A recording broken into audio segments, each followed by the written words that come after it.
siapa ya guru yang akan didatangkan atau yang akan mengisi webinar pada pagi hari ini. Nah, mari kita sambut. Silakan berikan reaksi ya, reaction, bisa jempol ya, bisa tepuk tangan, begitu terserah kalian ya. Berkaitan dengan guru tamu kita pada hari ini yaitu Dr. Mutiara Liendra. Coba silakan berikan reaksinya nak, supaya nanti bisa didokumentasikan oleh tim dokumentasi. Terima kasih ya. Saya bercerita sedikit begitu. Dr. Mutiara Liendra adalah salah satu dokter yang saat ini ya itu bekerja di Senior Hospital di Bogor ya, di mana RS ini, rumah sakit ini merupakan salah satu rumah sakit rujukan COVID-19. Jadi pengalaman dari dokter ini saya yakin pasti luar biasa berkaitan dengan COVID-19 ya. Dan salah satu hal yang unik ya, yang menarik untuk hari ini, kalau kemarin coba saya tanya ini, nanti silakan dijawab. Kemarin kita belajar dengan siapa webinar kemarin? Coba ada yang menjawab? Saya Monika. Dengan psikolog Miss Monika. Iya. Dari mana itu? Dari Untar, Universitas Tarumanegara. Oke, mantap Josia. Dosen di Untar. Nah, saat ini Dokter Mutiara itu kalau kemarin dosen. Aduh, sebentar, mohon maaf. Nah, sudah. Terima kasih sudah di-mute begitu ya. Nah, saya ulang. Kalau kemarin kita dengan dosen Untar, maka saat ini ya, kita nanti akan belajar bersama alumni Untar. Dr. Mutiara itu salah satu alumni Fakultas Kedokteran Universitas Tarumanegara. Untar ya. Nanti ada yang bertanya, Pak, Untar itu Universitas Tarakanita ya? Bukan, Tarumanegara ya.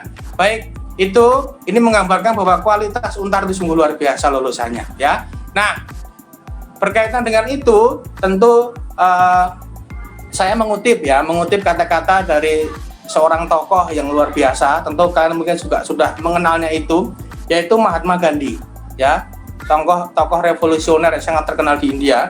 Itu begini kata-katanya, hiduplah seolah kamu akan mati besok, belajarlah seolah kamu akan hidup selamanya ya. Jadi bagaimana kita diajak untuk membangun kualitas yang baik, kualitas dari hidup yang kita bangun melalui kegiatan kita belajar. Nah, salah satunya hari ini kita akan belajar mengenai COVID-19. Baik, saya akan menyapa. Selamat pagi dokter, salam sehat. Apakah sudah bergabung Dokter Mutiara? Halo, selamat pagi Pak, salam sehat. Luar biasa, suara dokter ini itu ya, gembira sekali kayaknya hari ini. Kan mau semangat nih, kan mau ketemu sama teman-teman dari Tarakanita. Makanya semangat nih aku pagi-pagi. Oke, baik. Terima kasih dokter. Sedang di mana nih dok? Sedang di rumah atau di rumah sakit? Aku sedang di rumah sih. Jadi untung karena sudah persiapan dari beberapa waktu yang lalu. Jadi aku udah atur jaga. Jadi aku jaganya nanti sore gitu. Oke, luar biasa. Karena akan bertemu dengan anak-anak Tarakanita sampai mengatur jadwal begitu ya dok? Soalnya kalau udah jaga nggak bisa nanti ketemu sama teman-teman dari Tarakanita. Iya, mosok ketemunya pakai APD begitu ya dok? Iya. Ini kan kurang menarik. Baik, terima kasih dokter. Sudah berkenan hadir begitu ya dalam kegiatan MPLS di SMP Tarakanita 2. Perkenalkan, saya Yohanes Hendri begitu. Salah satu guru juga di SMP Tarakanita 2 yang hari ini nanti akan memandu kegiatan webinar kali ini. Nah, sebelum kita lanjut, tentu anak-anak saya akan mengingatkan kembali ya, bagaimana rambu-rambu yang harus kita ikuti bersama-sama supaya webinar kali ini bisa berjalan dengan lancar. Saya cepat saja ya. Yang pertama, mohon sikap duduk yang sopan ya. Bagaimana duduk yang sopan? Tentu kemarin sudah dijelaskan. Berikutnya, fasilitas chat digunakan hanya untuk bertanya kepada narasumber. Jadi kalau kalian mengobrol yang lain, mohon jangan dulu ya. Tapi kalau akan bertanya silakan tuliskan di chat. Gitu. Nah, berikutnya mencantumkan nama pada tampilan layar video, kelas, nomor absen dan juga nama kalian. Tentu beberapa sudah, yang belum silakan untuk di-rename ya. Berikutnya nomor 4, mikrofon dalam posisi off. Nah, ini juga jika tidak bertanya, mohon mic-nya di-off-kan ya, supaya tidak mengganggu sirkulasi suara yang ada di Zoom. Karena kalau mengganggu tentunya nanti informasinya akan sedikit tidak tersampaikan dengan baik. terganggu ya. Begitu berikutnya, bentar. Nah, tidak diperkenankan untuk melakukan perubahan apapun terhadap tampilan screen atau layar. Jangan mencoret-coret ya, jangan coret-coret karena kadang kalian iseng ya. Terakhir, sebisa mungkin mempertahankan posisi kamera dalam keadaan on. Nah, ini juga berkaitan dengan pembiasaan kita bahwa kita diajak untuk on kamera supaya kita bisa menghargai ya dan juga siap untuk belajar.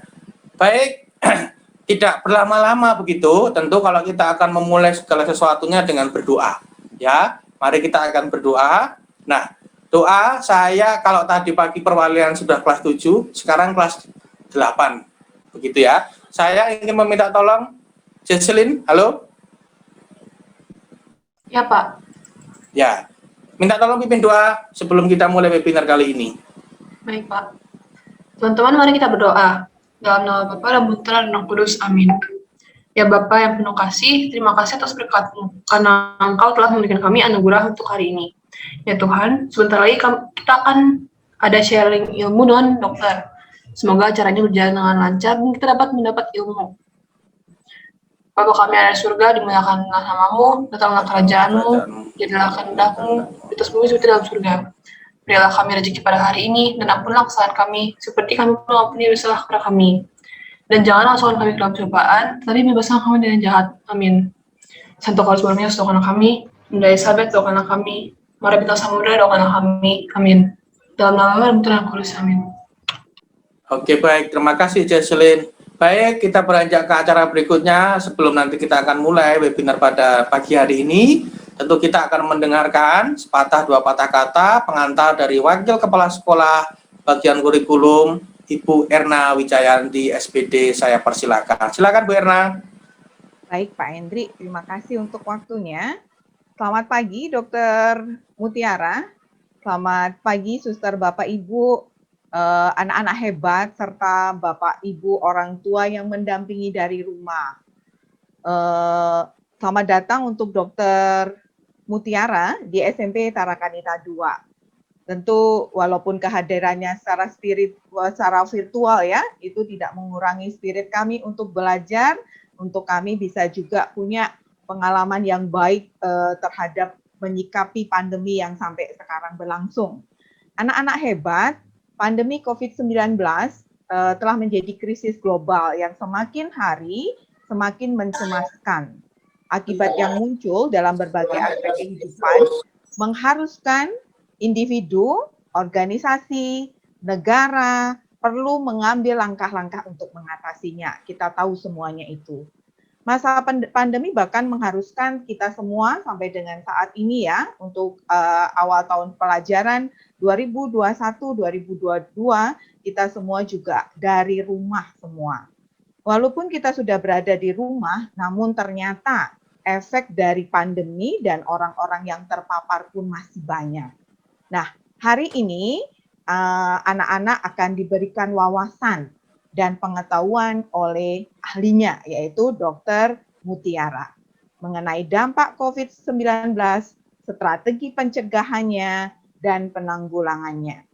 Harapannya, kalian bisa mengikuti dengan baik ya, tetap fokus. Kalau kemarin kalian dapat tentang dari psikolog bagaimana tetap bisa belajar fokus, memperhatikan. Kalau perlu menulis poin-poin penting, silahkan siapkan kertas dan ballpoint ya nak. Bahwa memang kenyataan di akhir-akhir ini menunjukkan bahwa proses belajar, sumber belajar itu sangat banyak. Tidak hanya dari Google, tidak hanya dari bacaan, tapi utamanya juga dari sharing para ahli ya yang ada di dalamnya. Kemudian pengalaman pun akan menjadi sumber yang baik, sangat baik untuk kita semua. Selamat mengikuti kegiatan guru tamu yang difasilitasi SMP Tarakanita 2 dengan Sebamed. Anak-anak hebat, ikuti kegiatannya, ambil intisarinya, dan juga praktekkan dalam kehidupan nyata. Selamat mengikuti webinar kali ini. Terima kasih Pak Hendri, waktu dan tempat saya kembalikan. Baik, terima kasih Bu Erna atas pengantarnya. Begitu. Nah, ini belum mulai nih. Hikaru, saya sapa dulu ini supaya tidak tertidur. Hikaru, jangan tidur yuk. Coba Ikaru, duduk yang benar, ayo. Muncul di layar saya soalnya, kebetulan. Baik, yang lainnya juga jangan sampai tidur ya. Mari kita ikuti dengan baik. Karena topik hari ini cukup cukup menarik ya, karena dekat dengan kita. Baik, Dokter Mutiara, saya izin untuk menampilkan CV dokter ya, secara garis besar. Boleh, Dok?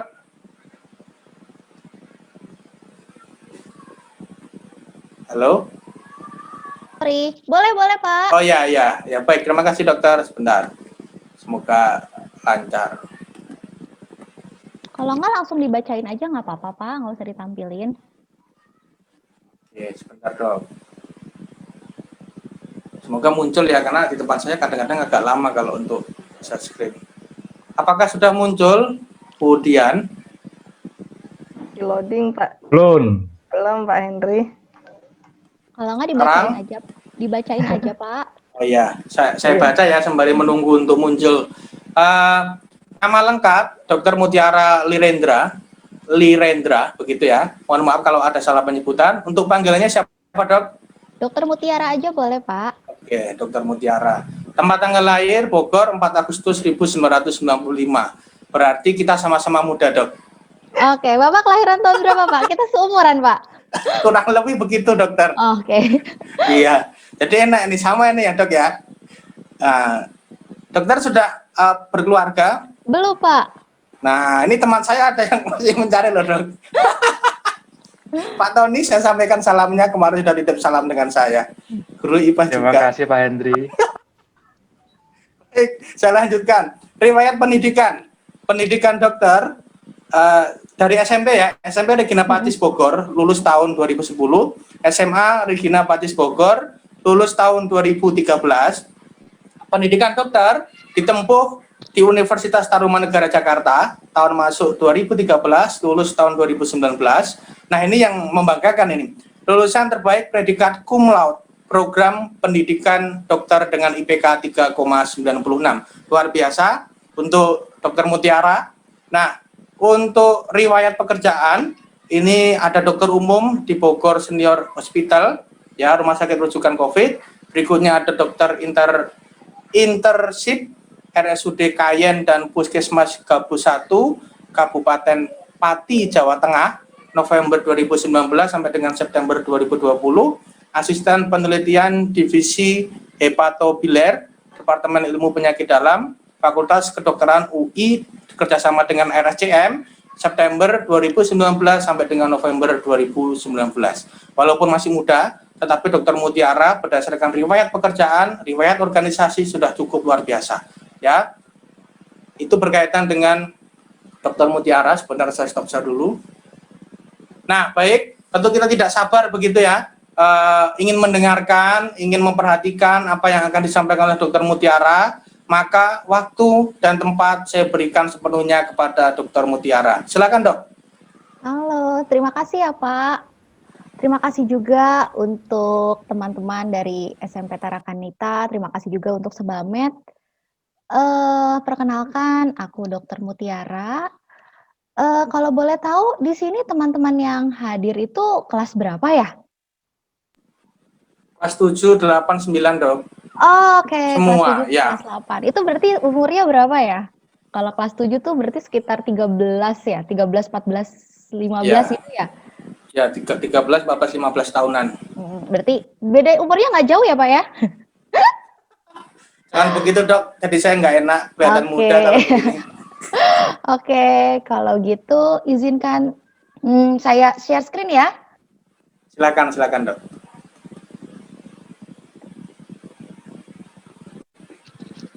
Apakah, sorry.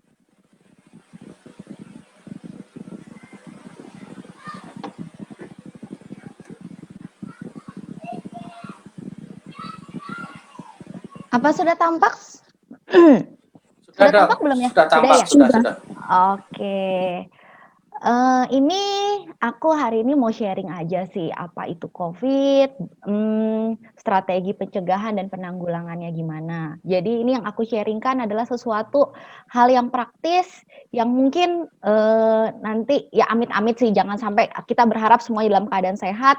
Tapi ini aku mau sharing sign, symptom, atau apa ya, kondisi di mana wah kapan kita harus ke rumah sakit, gimana kalau kita ketemu pasien yang atau kita kontak erat kayak gitu. Nah, kalau boleh tahu di sini teman-teman di sini atau guru-guru di sini ada yang sudah pernah terkena sakit COVID? Ada, Dok. Oh, udah ada ya. Apakah banyak Ya, atau ada gimana, beberapa. Pak? Ya, kalau persentasenya ya tidak banyak tetapi ada. Oh, oke. Tapi sudah sehat atau gimana? Puji Tuhan sudah, Dok. Oh, Sudah. sudah sehat ya. Oke. Ya udah. Sudah vaksin semua? Yo, anak-anak coba dijawab yuk, direspon. Ayo. Ayo, Sudah. siapa yang sudah vaksin? Saya Belum, Bu. sudah, Bu. Udah. Oke. Oke. Sekarang tadi kan usia 13 ya. Memang baru-baru ini pemerintah baru akan menggalakkan program untuk vaksin yang usianya 12 sampai 18 tahun yang termasuk usia anak-anak. Gitu. Kalau guru-gurunya sudah pada vaksin, Bu, Pak? Puji Tuhan sudah. Ya. Oh, sudah. Oke. Sehat. Oke. Kalau sebelum aku mulai, aku mau tanya dulu dong sama teman-teman. Aku panggilnya teman-teman aja ya buat siswa-siswi Tarakanita pada pagi ini. Nggak apa-apa ya, aku bilangnya teman-teman ya. Boleh. Ya, Dok. Boleh, Ya. Dok. Teman-teman di sini, apa sih yang teman-teman tahu tentang sakit COVID? Coba ada yang bantu jawab dong. Saat ini yang paling ganas itu varian Delta. Oh, oke. Terus, tahu nggak gejalanya kayak gimana? Pilek, batuk, Sesak nafas. Sesak napas. Batuk. Oke. Terus, di teman-teman, keluarganya teman-teman ada yang sudah pernah kena atau kayak serumah gitu? Terus serumah enggak. Oke, serumah enggak ya. Semuanya sehat ya. Oke. Pernah. Oke, aku mulai ya. Jadi coronavirus atau COVID-19 itu ini golongan virus RNA. Dia pertama kali ditemukan di Wuhan atau di Cina. Ini memang variannya banyak ya sekarang ya. Ada varian beta, ada varian alpha, varian gamma, kappa, lambda, theta. Tapi teman-teman di sini ketika nanti nggak usah bingung, nggak usah takut dalam, wah saya ketemunya varian yang mana nih ya kalau misalnya itu. Karena prinsipnya sih semuanya pengobatannya sama dan pencegahannya pun sama. Jadi kayak tetap walaupun variannya banyak, cuman prinsipnya pengobatan dan pencegahannya pun sama. Nah, ini aku akan lebih banyak sharing terkait gejalanya ya. Nah, tadi yang udah jawab sesak napas, batuk, nah ini benar banget. Karena prinsipnya infeksi virus adalah gejala sistemik. Gejala sistemik apa? Dia itu gejalanya itu bisa terkena dari ujung rambut sampai ujung kaki. Emang pada dasarnya infeksi virus seperti itu. Jadi dia suka-suka dia. Kayak dia kalau misalnya gejalanya timbul di pernapasan, ya pasti keluhannya sulit bernapas. Ada batuk, demam. Demam itu menandakan adanya suatu infeksi. Sakit kepala juga menunjukkan adanya suatu infeksi atau tadi aku bilang gejalanya sistemik. Bisa awalnya juga, aduh kok kayaknya cepet capek ya, kelelahan ya, kayak gitu. Terus ada juga keluhannya nyeri meneran. Terus juga sekarang juga banyak dilaporkan muncul keluhannya di daerah gastrointestinal atau daerah pencernaan. Mulai dari sakit perut, ada diare, ada mual muntah, nafsu makan menurun, nyeri otot, kehilangan bau atau rasa. Karena si COVID ini juga yang tadi aku bilang, dia itu infeksi virus karena dia bisa menyerangnya sistemik, kayak gitu. Ada yang kalau misalnya mengenai daerah kulit, bisa muncul ruam-ruam kemerahan, seperti itu. Terus masa inkubasinya 3-6 hari, tapi bisa juga sampai 14 hari. Nah, ini aku langsung masuk ke sini ya. Jadi begini penjelasannya. Jadi ada yang mungkin disebutnya kontak erat, suspek, terkonfirmasi, sama probable. Nah, kalau suspek itu apa? Yang kapan kita curiga kalau misalnya seseorang atau kita sendiri, wah kita suspek COVID nih, kayak gitu. Nah, jadi yang pertama, orang dengan ISPA itu infeksi saluran napas atas, dia ada muncul keluhan batuk, ada keluhan pilek, ada keluhan demam, dan ada riwayat bepergian. Atau dia ada riwayat kontak dengan penderita COVID. Misalnya, dia ada muncul gejala, terus sebelumnya itu dia kontak dengan si yang menderita COVID atau misalnya tanpa sengaja berinteraksi kayak gitu. Lalu orang dengan ISPA dan kontak dengan kasus terkonfirmasi. Nah, tadi aku sudah jelasin ya. Yang berikutnya, orang dengan ISPA infeksi saluran napas atas yang berat dan ada pneumonia. Pneumonia itu adalah infeksi saluran paru-paru yang membutuhkan perawatan di rumah sakit. Dan karena emang pada dasarnya dia menyerang saluran pernafasan, oleh karena itu pada orang yang pneumonia dan belum bisa ditemukan penyebab pastinya utamanya apa, kita masih mencurigai COVID karena pandemi ini.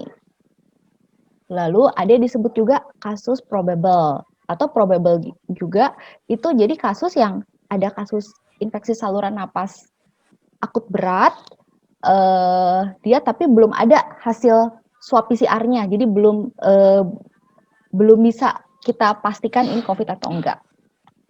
Lalu kalau terkonfirmasi itu siapapun yang sudah swab PCR-nya positif, baik dia ada gejala ataupun tidak ada gejala.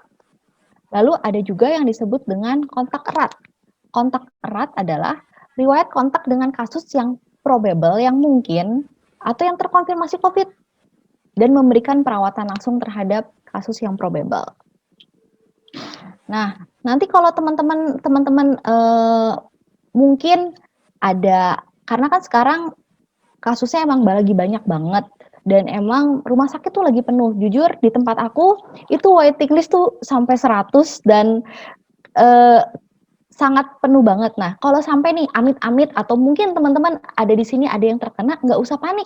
Nggak usah kayak, aduh saya harus dirawat di mana ya, saya harus minum obat apa ya. Nah, ini kita kenali dulu. Jadi itu memang pada seseorang yang terkena infeksi virus, dia tergantung daya tahan tubuhnya.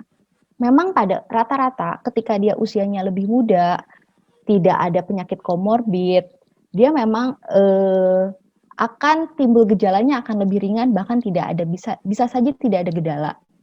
Lalu untuk yang tadi makanya kenapa aku tanya, udah pada vaksin atau belum? Nah, jika nanti teman-teman punya kesempatan untuk vaksin, kalau bisa vaksin. Karena kalau dengan vaksin, biasanya gejalanya itu akan lebih ringan. Karena si virus itu udah kenalan tuh sama si virus tuh udah kenalan sama sistem imun tubuh kita. Jadi sistem imun tubuh kita tuh udah kenal sama virusnya. Jadi tahu gimana cara ngelawannya. Nah, ini kalau dari Kemenkes, ini dibagi menjadi tanpa gejala, gejala ringan, gejala sedang sampai berat dan kritis. Nah, gejala yang tanpa gejala biasanya kayak gimana nih? Kalau gejala yang tanpa gejala, dia swab PCR-nya positif, tapi nggak ada gejala apa-apa. Frekuensi napasnya masih normal. Jadi, napasnya pun masih oke, ngomong pun oke. Terus, saturasi oksigennya masih bagus. Biasanya tuh saturasi oksigen tuh yang sekarang kan udah banyak ya yang pulse oximetry yang biasa diukur di jari. Nah, nggak usah khawatir kalau misalnya sampai nanti di keluarga atau teman-teman terkena tapi pasien tanpa gejala, karena cukup isolasi mandiri di rumah dan atau bisa difasilitasi di isolasi pakai yang isolasi mandiri yang disarankan oleh pemerintah. Tapi di rumah juga sebenarnya bisa. Terapinya cukup vitamin C, vitamin D, dan zinc. Dan lama perawatannya cukup 10 hari aja dari misalnya nih, dia swab PCR-nya positif di tanggal 1. Berarti dia cukup isolasi mandiri sampai tanggal 11 aja. Jadi 10 hari dari pertama kali dia terkonfirmasi positif. Nah, nggak ada gejala gitu. Kalau yang gejala ringan kayak gimana? Kalau gejala ringan, dia itu pasti ada gejala tapi dikit aja. Dia ada demam, batuk, terus cepet capek, kelelahan, kehilangan indera penciuman, terus ada nyeri tulang, nyeri tenggorok, pilek, bersin, mual, muntah, ada nyeri perut, bisa keluhannya juga ada kemerahan daerah mata, perubahan warna kulit. Nah, tapi yang menjadi poin penting juga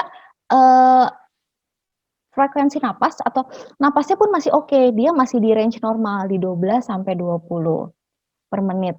Dan saturasi oksigennya juga masih bagus, sama seperti tadi yang tidak ada gejala. Jadi dia nggak ada gejala sama sekali, dan frekuensi napasnya dan saturasi oksigennya juga bagus. Juga sama nih, tempat perawatannya bisa di fasilitas isolasi pemerintah atau bisa isolasi mandiri di rumah.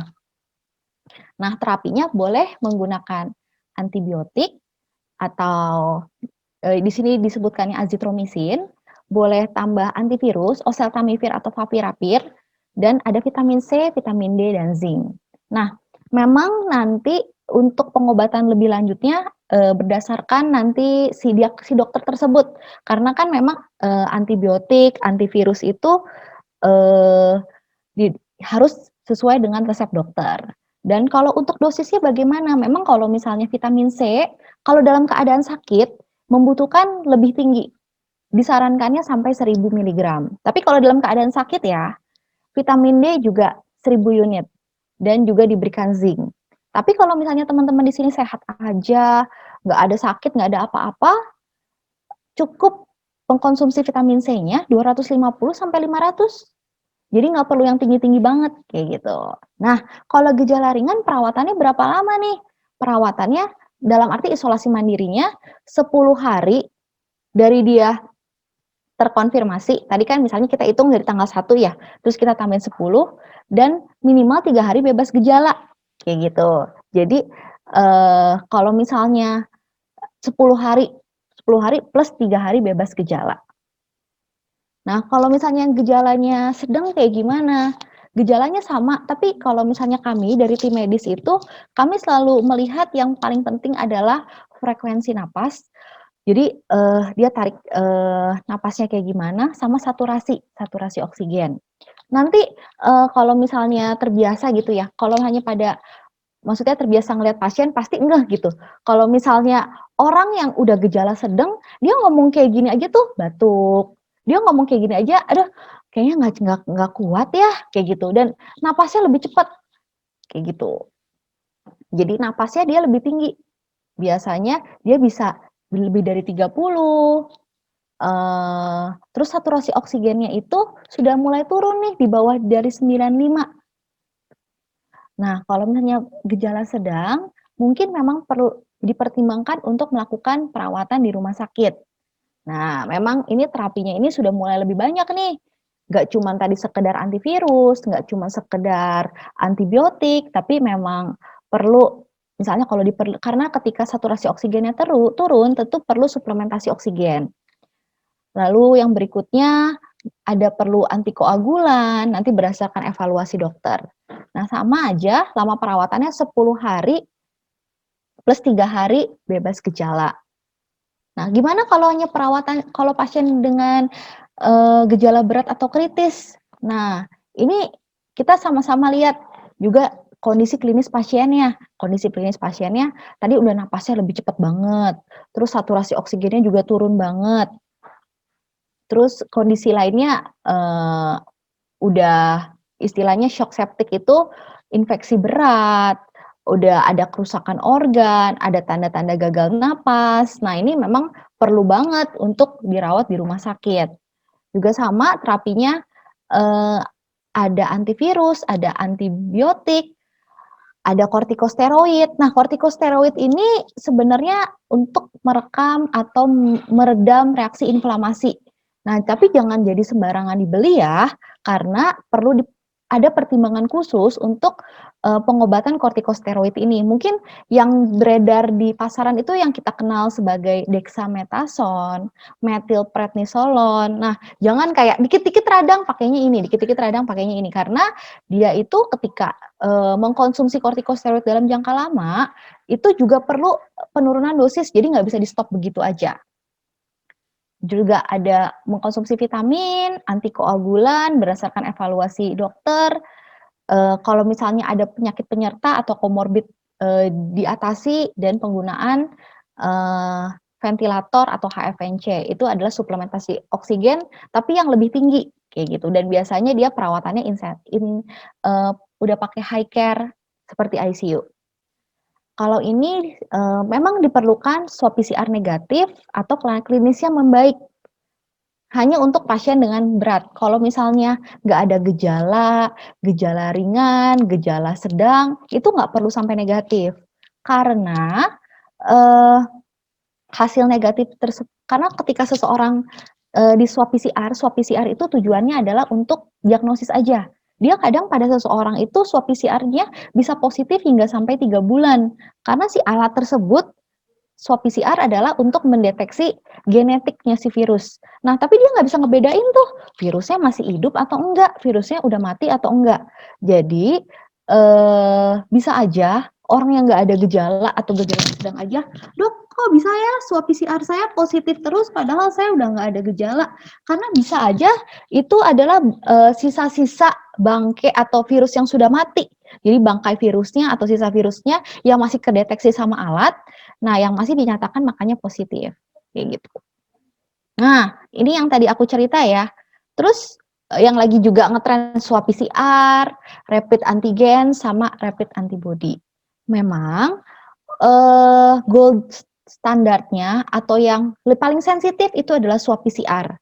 Swab PCR itu dia tuh mendeteksi materi genetik atau DNA virusnya. Jadi tuh bagian dari si genetik virusnya tuh kita cek, kita temukan di swab PCR. Istilahnya kalau misalnya dalam kecelakaan pesawat gitu ya, kecelakaan pesawat, black box-nya nih yang kita temuin. Jadi wah ini pasti banget nih pesawatnya dia. Nah, kayak gitu. Itu swab PCR.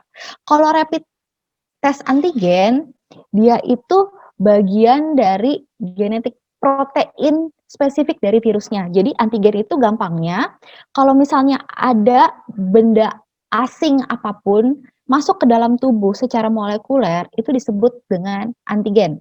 Sampai akhirnya nanti si tubuh itu mengeluarkan antibodi.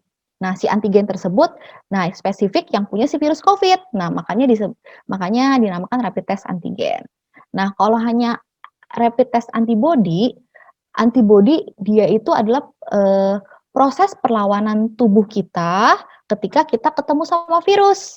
Nah, makanya dia biasanya hasilnya kurang akurat karena ketika si virus udah ada, belum tentu tubuh kita itu sudah melakukan perlawanan, udah ada antibodinya. Karena biasanya membutuhkan waktu kayak gitu. Kapan dong untuk melakukan yang terbaik untuk melakukan PCR atau tes antigen? Karena ini sering banget ditanya. Nah, tadi sesuai dengan masa inkubasi. Masa inkubasinya tuh memang berkisar 3 sampai 5 hari ya. Ada yang mengatakan juga 8 hari, bisa sampai 14 hari. Nah, makanya tuh swab PCR sebaiknya dilakukan sekitar 7 sampai 8 hari setelah terpapar. Terpapar itu setelah ketemu atau setelah kontak dengan orang yang positif COVID. Tapi kalau dia nggak ada gejala ya, kalau dia nggak ada gejala, sebaiknya dilakukannya 7 sampai 8 hari setelah terpapar. Tapi kalau udah muncul gejala, dari 3 sampai 5 hari muncul gejala aja sebaiknya diperiksa. Nah, kalau tes antigen dia lebih early, dia lebih awal. Nah, dia bisa 5 hari setelah dia terpapar atau 1 sampai 5 hari setelah muncul gejala. Karena kan si tes antigen itu tadi yang sudah aku ceritakan, antigen itu adalah benda asing yang masuk ke dalam tubuh dan si antigen itu merupakan materi spesifik proteinnya. Jadi pas fase awal ketika si tubuh juga belum melakukan perlawanan, makanya tuh masih ada. Nah, makanya ketika fase awal dilakukan tes antigen. Tapi kalau misalnya udah lewat dari 5 hari, udah masuk ke 7 sampai 7 hari, 8 hari, nah sebaiknya dilakukan swab PCR. Terus kapan dong kalau misalnya kita perlu waspada jika kita terkena COVID? Terus kapan, apa yang perlu kita perhatikan? Nah, kan memang gejalanya tuh ada sesak napas, demam, atau tanpa demam, kelelahan. Tapi yang paling penting adalah di kondisi napas, napas, terus sama saturasi oksigen. Nah, ketika kalau saturasi oksigennya kurang dari 95 atau bahkan kurang dari 93 dan cepet banget frekuensi napasnya, gitu ya, napasnya kayak gitu, kayak terengos-engos. Nah, itu mungkin memang diperlukan untuk perawatan atau bahkan diperlukan untuk, ke rumah sakit. Nah, kalau misalnya tapi kalau misalnya saturasi oksigennya masih bagus aja, napasnya juga masih oke, ngomong masih lancar, nah itu mungkin, untuk perawatannya atau isolasi di rumah aja. Nah, ini posisi yang menurut aku, penting banget, apalagi kalau misalnya teman-teman atau misalnya ada keluarga atau, eee, mengalami atau teman-teman sendiri amit-amit sih, mengalami saturasi oksigennya turun. Kalau saturasi oksigennya turun, tapi belum sampai ke rumah sakit, gimana nih? Apa yang harus dilakukan? Atau bahkan belum ada oksigen, gimana nih? Posisi-posisi seperti ini bisa menolong untuk meningkatkan saturasi oksigen. Itu posisinya ada posisi berbaring di perut Anda, jadi posisi prone atau tengkurap. Nah, posisi seperti ini biasanya membantu untuk, menaikkan saturasi oksigennya, atau posisi miring kanan, miring kiri, atau posisi, seperti ini, posisi agak miring, diganjel pakai bantal seperti ini. Nah, jadi kalau misalnya nih nanti teman-teman, menemukan mungkin ada, eee, keluarganya atau orang tua atau bahkan diri sendiri, "Kok aduh saya sesek ya, saturasi oksigen saya turun ya." Eee, terus habis itu tapi rumah sakit belum ada atau kayak gimana. Nah, ini nggak usah panik dulu, ini coba lakukan posisi-posisi seperti ini, terus diatur napasnya. Tarik napas melalui hidung, buang napasnya pelan-pelan melalui mulut, jadi diatur napasnya. Nah, seperti ini bisa membantu untuk menaikkan saturasi oksigen. Terus apa dong yang perlu disediakan kalau misalnya, kita isolasi di rumah aja, apa nih? Nah, kita perlu termometer pengukur suhu, terus perlu juga, oximeter, itu saturasi oksigen yang tadi sudah aku ceritakan. Terus nanti teman-teman juga harus bisa, kayak aware gitu, maksudnya kalau misalnya sampai kena, "Aduh saya napasnya kayak gimana ya? Napasnya oke nggak ya? Apa saya sesek ya?" Kayak gitu. Terus kalau ngomong sedikit, kok kayaknya, napasnya tuh, saturasi oksigennya turun ya? Nah, itu yang perlu teman-teman pantau dan ini alat yang perlu disediakan di rumah, termometer sama oximeter atau untuk mengukur pulse oximetrinya. Terus, kalau harus isoman, protokol isomannya gimana? Tetap di rumah aja, gunakan masker, jaga jarak, cuci tangan, dan menerapkan etika batuk. Jadi kalau menerapkan etika batuk, jadi kalau batuk itu, menggunakan lengan, jadi batuknya seperti ini. Jadi jangan ditutup pakai ini, jangan, ditutupnya pakai tangan seperti ini. Karena kalau ditutup tangan seperti ini, kita kan tangan tersebut nanti kita pegang-pegang barang, itu kan nama aja, untuk menularkan ya. Jadi nanti virusnya kemana mana. Tapi kalau misalnya batuk, batuknya menggunakan lengan bagian dalam atau menggunakan tisu atau sapu tangan, nanti tisu sama sapu tangan tersebut dibuang. Nah, ini aku bikin sama teman-teman Pandemi Talk. Jadi gimana dong kalau misalnya, kita serumah dengan orang yang sedang melakukan isolasi atau karantina mandiri? Nah, memang idealnya kamar tidurnya terpisah. Tapi kamar tidur terpisah bukan cuma sekedar terpisah, tapi kita harus pastikan terdapat ventilasi yang oke. Sirkulasi udaranya bagus, kayak gitu. Dan memang, sebaiknya terpisah kamar tidurnya. Terus tetap menjaga jarak. Jadi minimal kontak banget sama orang yang lagi isolasi mandiri di rumah. Kalau misalnya memang mendesak banget harus ke dalam kamar yang sedang melakukan isolasi mandiri, dua-duanya pakai masker, kayak gitu. Terus kamar mandinya gimana dong? Kamar mandinya sih idealnya terpisah.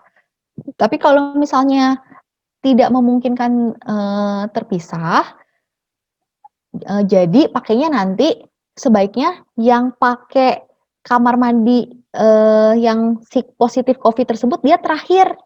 terakhir pakai. Jadi kalau bisa misalnya mandinya di gantian gitu. Jadi kan misalnya yang sehat-sehat dulu, baru yang terakhir nanti yang sakit. Nah, setelah yang sakit yang pakai, nah si kamar mandinya langsung dibersihin tuh. Dibersihin pakai cairan disinfektan. Nah, pas ngebersihinnya juga menggunakan masker dan sarung tangan. Dan jangan bertukar handuk, jangan bertukar alat mandi juga, kayak gitu. Terus kalau misalnya harus isolasi mandiri di rumah, gimana kegiatannya? Sama aja kok. Yang penting sirkulasi udara. Memang sirkulasi udara, pencahayaan itu penting banget untuk teman-teman yang sedang melakukan isolasi mandiri di rumah. Terus berjemur. Nah, berjemur matahari. Berjemur matahari dilakukan 10 sampai 15 menit di range waktunya jam 10 sampai jam 13. Itu sebenarnya untuk waktu berjemur itu tentatif sih, kayak dalam arti ada yang bilang jam 8 sampai jam 10, ada yang bilang jam 8 sampai jam 13 kayak gitu. Nah, tapi kalau buat aku sih prinsipnya yang penting kalau ada waktu berjemur aja, range-nya boleh kalau misalnya kan kalau jam 8 jam 9 itu biasanya mataharinya nggak begitu, kalau di Bogor sih ya, mataharinya tuh nggak begitu panas. Nah, makanya biasanya mungkin lebih lama. Tapi kalau misalnya udah mataharinya udah lebih panas, makanya jam 10 sampai jam 13 cukup 10 sampai 15 menit aja. Terus rutin cuci tangan dengan air mengalir dan menggunakan sabun atau hand sanitizer. Olahraga rutin tetap, apalagi kalau tetap isoman, apalagi gejalanya ringan atau nggak ada gejala, bukan berarti nggak boleh olahraga ya, tetap harus olahraga 3 sampai 5 kali seminggu, 20 sampai 30 menit sehari. Jadi 20 sampai 30 menit sehari, frekuensinya 3 sampai 5 kali seminggu. Terus makan bergizi lengkap dan seimbang 3 kali sehari dan memang harus terpisah dengan keluarga. Terus pisahkan cucian kotor. Kalau misalnya jadi yang sakit jangan jadi satu cuciannya. Terus bersihkan kamar mandi, bersihkan kamar, cuci alat makan sendiri, periksa tubuh dan saturasi oksigen, dan tidurnya juga terpisah, tadi kan sudah dijelasin. Nah, kenapa sih COVID itu kok memang apa yang ditakutkan? Kok kayaknya berbahaya banget? Karena memang dia pertama karena infeksinya masih baru juga, jadi masih dalam proses penelitian. Tapi karena infeksi virus, dia tuh bisa kemana-mana. Dia bisa menyebabkan kerusakan organ-organ. Kalau misalnya ke paru-paru, dia bisa pneumonia sampai gagal napas. Dia bisa bikin kerusakan jantung, dia bisa bikin kerusakan hati. Nah, ini juga yang cukup lagi hits ya, bikin dedimer. Mungkin teman-teman, aduh kekentalan darah dedimer. Nah, memang pada orang yang infeksi COVID rata-rata dedimernya meningkat karena dia meningkatkan kekentalan darah. Tapi pada infeksi tertentu dedimer juga akan meningkat. Dia memang salah satu bisa parameter untuk menunjukkan adanya infeksi. Nah, cuman memang kalau pada pasien COVID ini dedimernya menaiknya cukup signifikan dan ini meningkatkan risiko jadinya adanya stroke atau emboli paru. Nah, cuman ini biasanya rata-rata sih pada usianya lebih tua. Cuman kalau pada anak-anak, berdasarkan pengalaman aku sih rata-rata anak-anak gejalanya sih lebih ringan daripada yang usianya lebih tua. Terus bisa terkena ginjal juga. Lalu adanya infeksi sekunder, ada bisa terkena shock septic. Shock septic itu bakteremia dalam tubuh sampai akhirnya tubuh kita nggak bisa mampu melawan, terus semuanya TTV-nya, tanda-tanda vitalnya tuh akhirnya turun. Terus ini ada yang juga fenomena long COVID. Jadi dia udah penyintas, tapi kok gejalanya nggak hilang-hilang ya. Nah, memang ada beberapa orang yang bisa terkena long COVID. Jadi dia udah swab PCR-nya bahkan negatif, tapi kok gejalanya masih ada ya.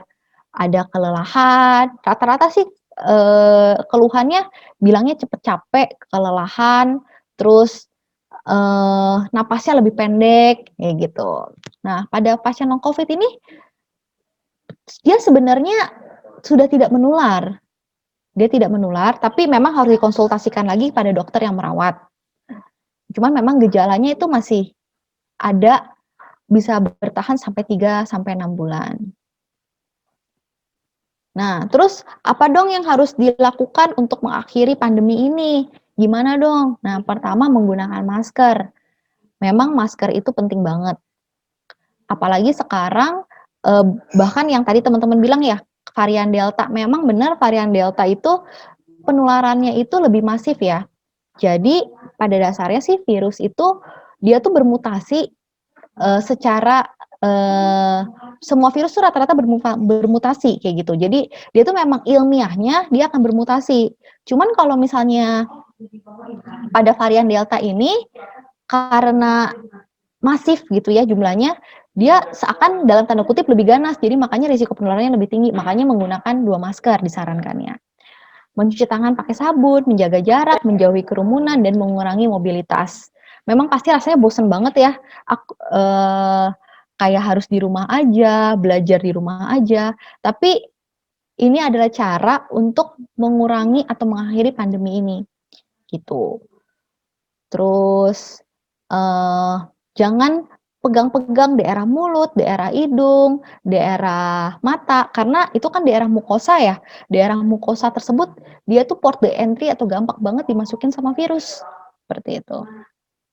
Nah, ini cara mencuci tangan sebenarnya di WHO ini sudah ada cara cuci tangannya. Jadi nggak cuma sekedar cuci tangan aja, tapi benar-benar digosok daerah punggung tangan, daerah sela-sela jari, terus seperti ini.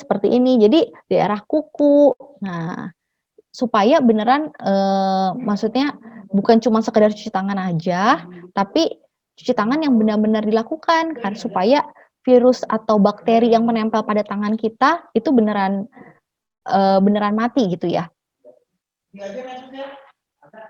Nah, terus kalau misalnya sampai harus masih melakukan aktivitas di luar, sebaiknya kayak gimana dong? Nah, sebaiknya kalau ini menurut WHO, kalau hanya memang harus melakukan aktivitas di luar, yang paling penting adalah ventilasi. Ya, makanya lebih disarankan untuk kalau misalnya memang harus ada aktivitas, kalau bisa yang outdoor aja gitu. Emang lebih safety daripada yang ruang tertutup. Terus lebih safe kalau misalnya yang sedikit orang, lebih sedikit, jadi tidak kerumunan. Dan semakin singkat untuk kita bertemu orang di kerumunan gitu, semakin singkat kita berpapasan kayak gitu, risiko penularannya akan semakin rendah. Nah, ini juga yang juga cukup lagi hits ya, air purifier, HEPA filter. Memang HEPA filter sama air purifier ini bisa membantu untuk menyaring udara sehingga menurunkan risiko dari penularan COVID, terutama untuk teman-teman yang mungkin masih bekerja di dalam ruangan, yang pakai AC di dalam ruangan. Nah, mungkin perlu dipertimbangkan untuk menggunakan HEPA filter atau air purifier. Nah, ini yang juga lagi sering diterapkan ya, menggunakan masker ganda atau maskernya double. Jadi masker yang disarankan menggunakan double adalah yang menggunakan masker medis, kemudian di luarnya itu menggunakan masker kain. Karena kan rata-rata masker medis itu nggak begitu tight ya, nggak begitu rekat banget. Nah, cuman dia memang saringannya lebih baik. Makanya masker medis yang di dalam, terus masker kain yang lebih ketat itu ditaruh di luar. Nah, pastikan ketika teman-teman menggunakan masker dengan benar. Ketutup nih harus ketutup dari mulut, hidung sampai dagu.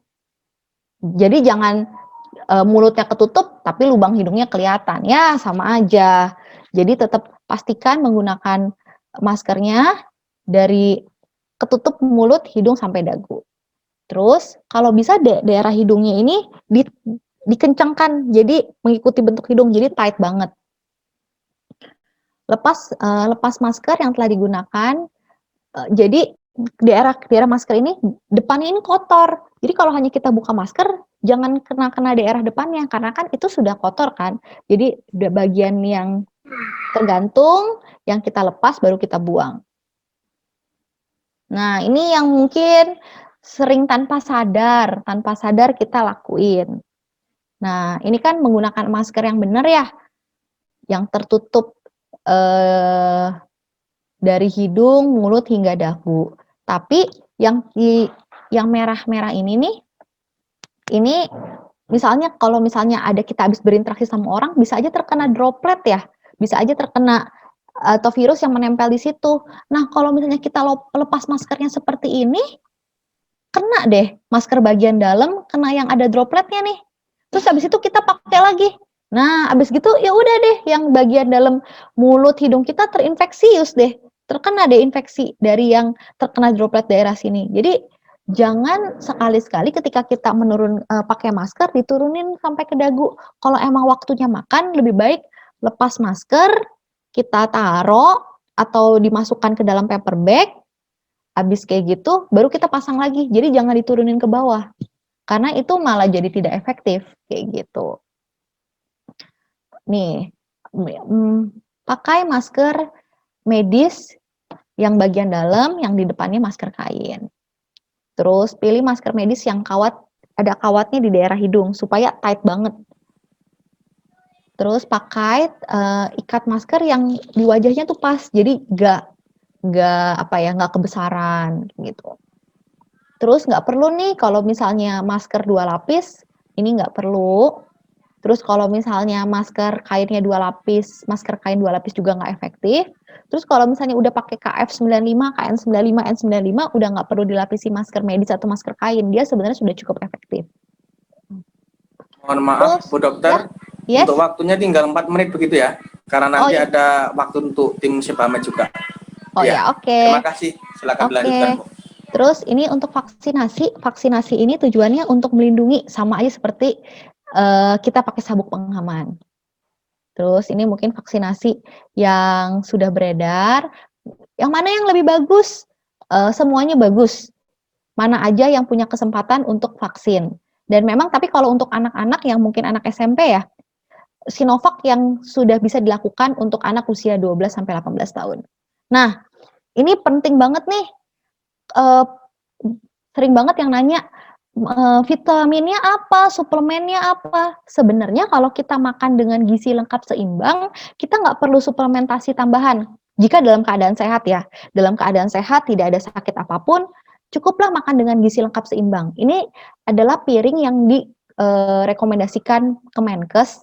Jadi perbanyak konsumsi sayur dan buah, itu kan kaya akan antioksidan, kaya akan vitamin.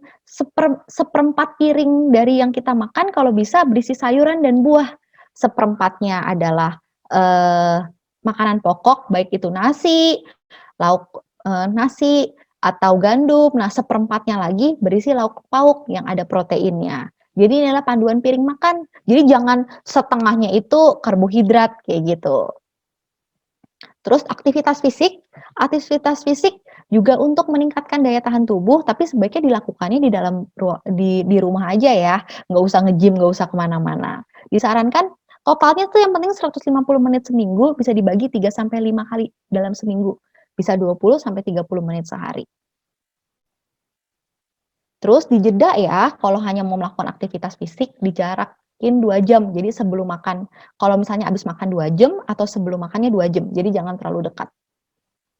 Nah, sekiranya itu yang bisa aku sampaikan. Terima kasih banyak.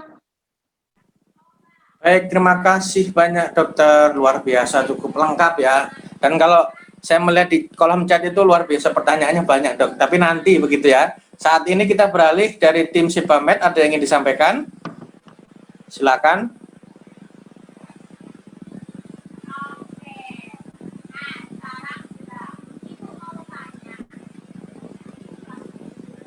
Apakah ada yang ingin disampaikan dari tim Sebamed?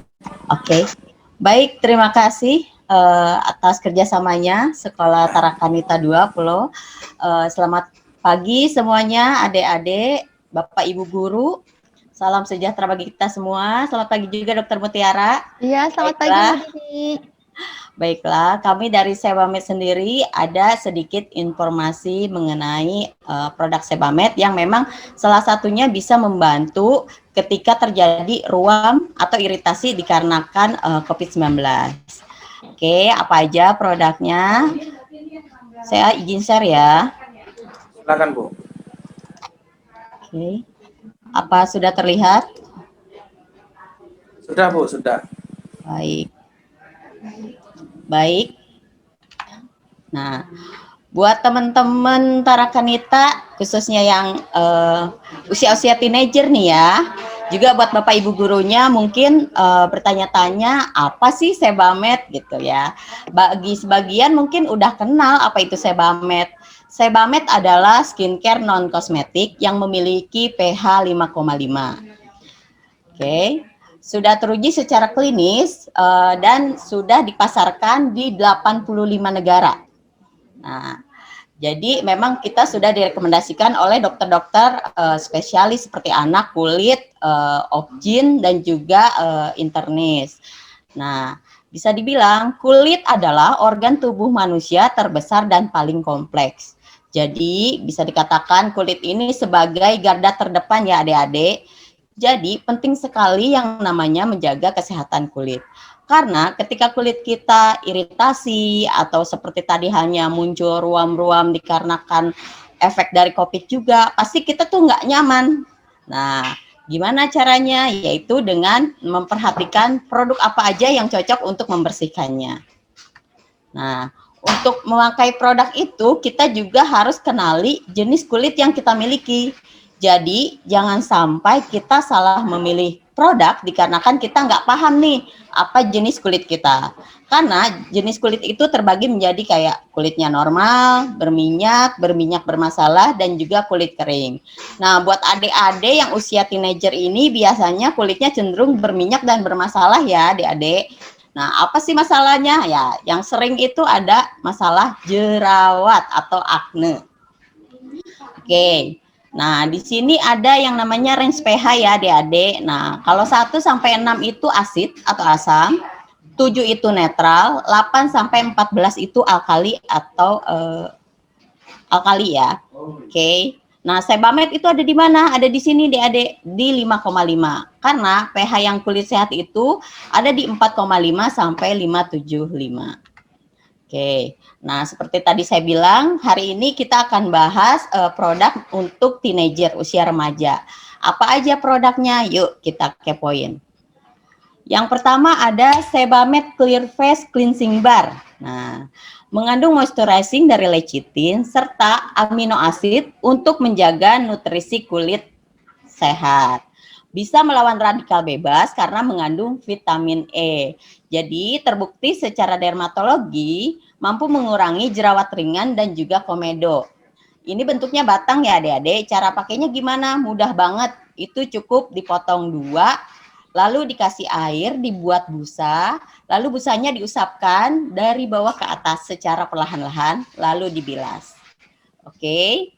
Nah, yang berikutnya ada Sebamed Clear Face Antibacterial Cleansing Foam.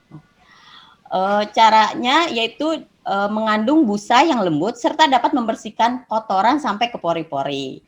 Jadi bisa juga untuk yang mengalami jerawat yang parah nih adik-adik karena mengandung pantenol untuk menyembuhkan kulit rusak dan juga bisa meregenerasi kulit. Cara pakainya gimana nih? Mudah banget, yaitu cukup dikeluarkan di telapak tangan 1 apa 2 semprotan, yaitu usapkan ke seluruh wajah, diamkan selama 5 menit. Kenapa? Karena antibacterial cleansing foam ini mengandung Montelain C40 sebagai antibakteri yang dapat membunuh kurang lebih 100.000 bakteri dalam waktu 5 menit. Oke. Next selanjutnya ada Sebamed Clear Face Care Gel. Nah, care gel ini apa sih? Yaitu sebagai pelembab yang mengandung ekstrak lidah buaya untuk melembutkan kulit serta mencegah terjadinya iritasi. Karena mengandung pantenol dapat membantu menyembuhkan luka jerawat. Cara pakainya gimana? Mudah banget. Olesin aja tipis-tipis di seluruh wajah setelah wajahnya dibersihkan dengan cleansing bar atau dengan cleansing foam. Next berikutnya ada mattifying cream. Nah, mattifying cream ini adalah pelembab wajah untuk yang kulitnya sangat berminyak. Jadi, dengan menggunakan mattifying ini membuat kulit wajah tidak mengkilat walaupun sangat berminyak. Oke, cara pakainya mudah banget, hampir sama dengan care gel. Jadi dioleskan tipis-tipis aja di seluruh wajah setelah wajahnya dibersihkan. Nah, berikutnya ada yang namanya Sebamed Clear Face Gentle Scrub. Gentle Scrub mampu membersihkan sampai ke dalam pori-pori dari lemak, minyak, dan juga sisa-sisa kotoran. Karena mengandung gentle microfilling partikel yang dapat mengangkat sel-sel kulit mati dan juga memperbaiki kulit. Juga bisa menghilangkan komedo dan jerawat batu ya adik-adik. Nah, cara pakainya gimana? Itu cukup dikeluarkan di telapak tangan satu apa dua, diberi air, dibuat busa, sama diusapkan dari bawah ke atas, lalu dibilas. Nah, untuk rutinitasnya ini gentle scrub disarankan seminggu cukup 2-3 kali aja. Next, berikutnya ada Sebamed Clear Face Anti Pimple Gel. Nah, mampu mengeringkan jerawat tanpa merusak kulit karena mengandung panthenol dan bisabol yang dapat meringankan iritasi kulit serta juga membantu meregenerasi lebih cepat. Jadi cara pakainya gimana nih? Ini cukup dioleskan aja di bagian-bagian jerawatnya aja setelah wajah kita dibersihkan dan juga menggunakan care gel. Untuk hasil maksimal harusnya rangkaian yang digunakan. Nah, ada juga Sebamed Clear Face Special Toner, yaitu mengandung ekstrak ketimun dan protein sutra untuk menjaga kelembapan kulit serta mencegah dehidrasi kulit. Karena mengandung panthenol dapat membantu menyembuhkan luka bekas jerawat. Jadi bisa juga nih untuk mengangkat minyak dan sisa-sisa kotoran sampai ke dalam pori-pori. Jadi pemakaian toner ini salah satunya bisa mengecilkan pori-pori juga ya adik-adik. Cara pakainya mudah banget, yaitu cukup gunakan kapas, lalu tuangkan sedikit toner dan usapkan perlahan ke seluruh wajah. Nah, perjalanan panjang mencintai diri sendiri, Sebamed selalu menemani. Untuk hari ini, buat adik-adik dan bapak ibu gurunya, kita ada promo diskon 20% all item produk Sebamed ya. Nah, untuk informasi lebih jelasnya, nanti tim kami akan menuliskan di kolom chat. Nanti bisa hubungi ke 0882 1036 2785. Ada juga special price untuk rangkaian paket ya. Ada mulai dari anti-aging, face paket, adult paket, dan juga baby paket. Nah, karena di era pandemi ini kita juga terbatas untuk keluar, apalagi dengan PPKM darurat ini ya adik-adik, nggak usah khawatir mau nyari Sebamed di mana, karena Sebamed juga udah ada nih official store-nya, ada di mana aja. Pertama, Tokopedia, Shopee Mall, Blibli, dan juga Lazada. Nah, untuk tahu informasi ada promo apa aja, buat adik-adik silahkan kunjungi Instagram kami di @sebamed.id atau juga @sebamedbaby.id.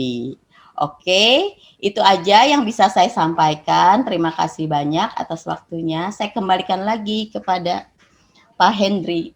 Ya, baik. Terima kasih Bu Dini dari tim Sebamed atas beberapa informasi yang diberikan. Baik, kita lanjut kembali begitu Dokter Mutiara ya. Saya akan membacakan secara singkat begitu karena cukup banyak untuk beberapa pertanyaan yang masuk.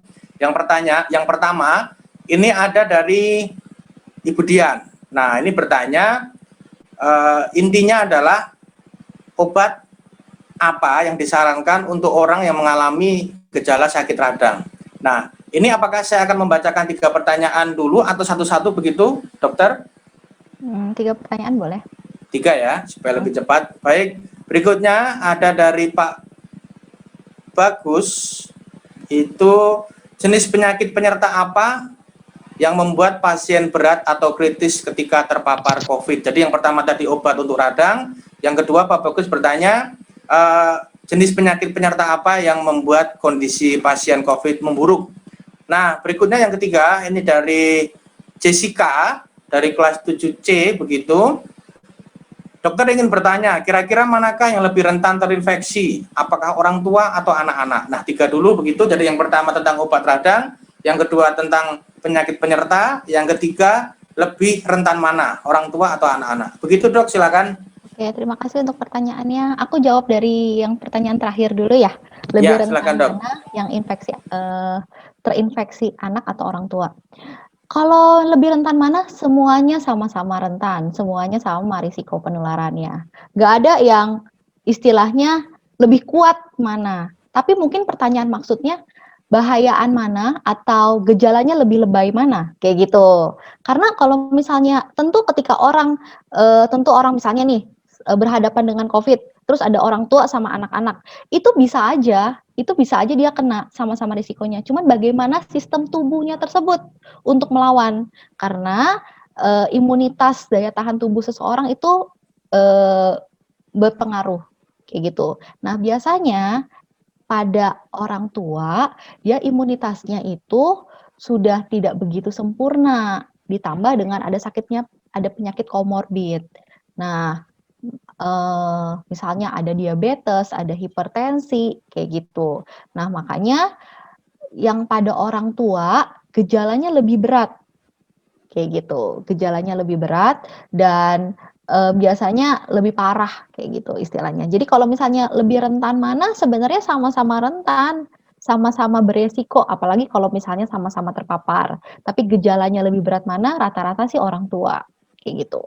Terus yang pertanyaan pertama, yang obat radang. Radang tuh maksudnya nyeri tenggorokan ya? Ya, betul dok.